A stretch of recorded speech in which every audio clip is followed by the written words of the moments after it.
תגיד לי איך לעצור את הדמעות, תגיד לי איפה יש עולם אחר לחיות.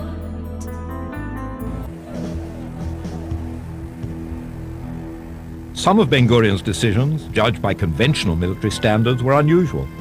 He was determined to hold Jerusalem, the historic religious symbol of Jewish statehood and nationhood, and to hold it against all military advice.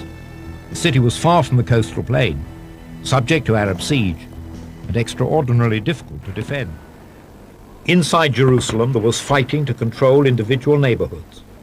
The Arab siege on Jerusalem tightened. Jewish Jerusalemites had barely enough to eat or drink. It was estimated that only 2 weeks' food supply stood between Jerusalem and starvation.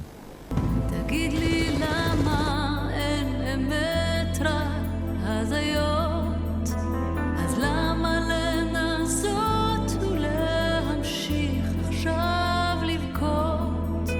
בחורף 1948 מתהדקת טבעת המצור הערבי סביב ירושלים היהודית. המצור הערבי על העיר איים לנתק את הקשר בינה לבין מרכז היישוב העברי בתל אביב. מהסטלה הוביל לירושלים רק נתיב תחבורה בודד, והוא ציר לטרון שער הגיא, קסטל, ירושלים. החל מחורף 48 הובלה האספקה לירושלים בשיירות גדולות, אשר הותקפו תדיר בידי הכנופיות הערביות. הערבים ניצלו 2 נקודות תורפה טבעיות לביצוע המערבים וחסימת מעבר השיירות, שער הגיא והקסטל. Each convoy was a desperate venture. A number were stopped. There was looting and killing. Many Jewish lives were lost. Some convoys got through. As the battles continued, the myths and legends grew. One young poet wrote at the time, "The convoys broke through to the city. On both sides of the road our dead are piled up. The iron skeleton is as quiet as my friend, Bab el-Wad. Remember our names forever, Bab el-Wad, on the road to the city."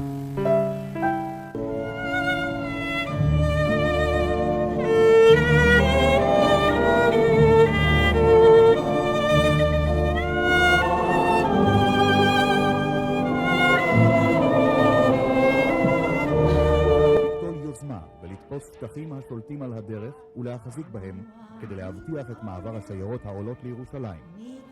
וליד האבן כביש אספלט שחור, סלעים ורחצים, ערב ואת יורד, רוח ים נושבת, אור כוכב ראשון מעבר בית מחסים. בא בלוואד לנצח זכור נא את שמותינו, שיירות פרצו בדרך אל העיר, בצידי הדרך הם טלים מתינו, שלד הברזל שותק כמו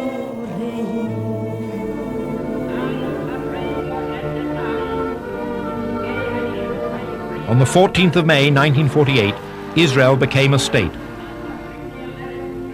There was now Jewish sovereignty within a part of the land of Israel, after 2,000 years of dispersion.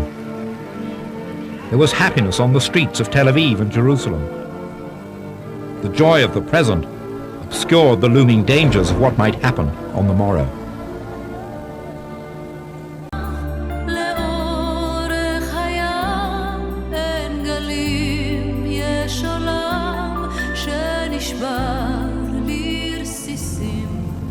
On May the 15th, Egyptian Spitfires attacked Tel Aviv.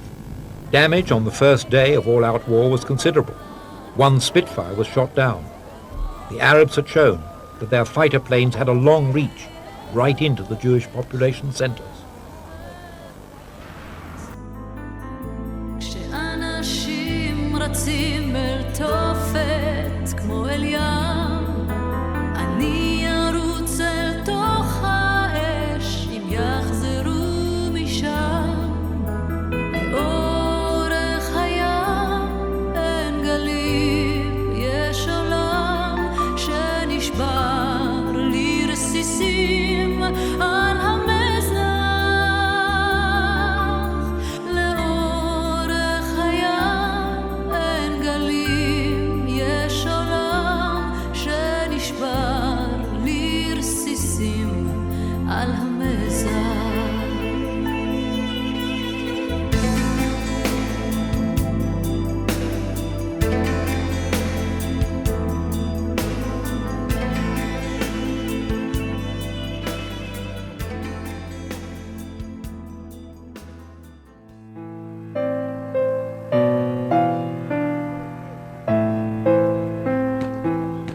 Israel's War of Independence was fought by young people conscious of a special history.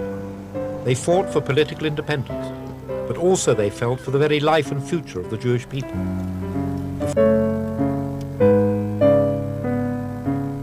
One of the Jewish fighters was Esther Kalingold, a religious girl originally from Britain. She was hit by a Jordanian shell on the last day of battle. When the Jewish quarter surrendered, Jordanian soldiers brought her, wounded but still alive, to the nearby Armenian monastery. Though on her deathbed, she refused the offer of a cigarette. It was the Sabbath, and smoking was forbidden. She had written to her parents just a few days earlier, "I am writing to beg you that whatever may have happened to me, you will make the effort to take it in the spirit that I want. For I myself have no regrets. We have had a bitter fight. I have tasted hell. But it has been worthwhile, because I am quite convinced that the end will see a Jewish state and the realization of all our longings. I am full of pleasure at the thought that you will come and enjoy the fruits of that for which we are fighting. Be happy and remember me only in happiness. Shalom and goodbye. Your loving Esther."